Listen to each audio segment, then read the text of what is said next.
apakah aplikasi pinjaman online bisa otomatis mendebit rekening tabungan teman-teman ketika teman-teman telat bayar atau gagal bayar di aplikasi pinjaman online. Kali ini kita akan membahas resiko gagal bayar atau telat bayar di aplikasi pinjaman online. Untuk proses auto debit itu tidak semudah yang kita bayangkan ya teman-teman.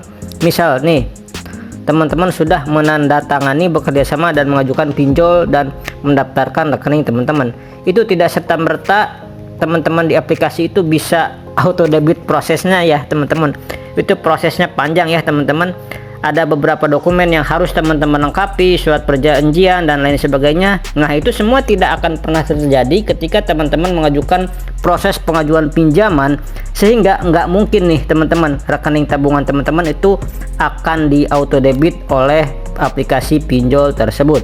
Kalau misalkan sebuah rekening tabungan teman-teman, katakanlah ya kayak di dalam kasus yang bertanya kemarin, dia itu pinjam di aplikasi pinjaman online, kemudian dia itu mengajukan pinjaman di Shopee PayLater atau di Akulaku atau di Shopee Pinjam, yang mana kan aplikasi Shopee PayLater kan bekerja sama dengan Cbank ya, jadi satu grup lah ya, intinya seperti itu.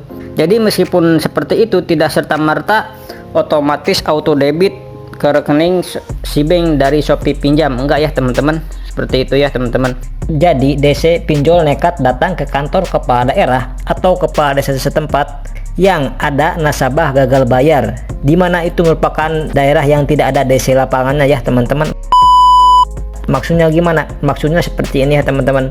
Jadi di beberapa wilayah itu kan tentu tidak ada DC lapangan yang beroperasi di sana. Oleh karena itu tentunya DC itu kan tidak bisa menagih para nasabah yang gagal bayar ini datang ke rumahnya secara langsung.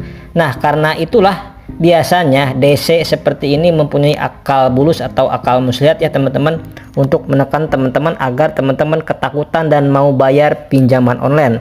Ancaman mulai dari WA, SMS, telepon, email dan lain sebagainya itu juga menyatakan bahwa akan mengunjungi kepala desa atau aparat desa yang sedang bertugas di kantor kepala desa untuk mendampingi menuju rumah teman-teman. Itu enggak sedikit pula yang mengancam akan memblacklist KTP teman-teman di kantor kelurahan atau kecamatan, dan tujuannya simpel, agar teman-teman itu takut dan segera membayar hutang. Jadi ini penting banget ya untuk teman-teman ketahui. Untuk ancaman-ancaman yang seperti itu yang nggak masuk akal itu pasti dilakukan, dan teman-teman jangan mudah percaya, karena begini ya, intinya selama teman-teman dipinjol itu udah nggak ada resiko terberat. Apapun yang kalian terima ketika teman-teman gabay di sana ya pastinya paling tidak slik OJK teman-teman itu akan jelek. Yang mau ancamannya mendatangi kepala desa atau presiden pun itu mungkin urusan hutang piutang hanyalah kepada yang bersangkutan, bukan berarti kepada aparat desa ya teman-teman. Mohon maaf bila ada salah-salah kata. Saya pamit. Wassalamualaikum warahmatullahi wabarakatuh.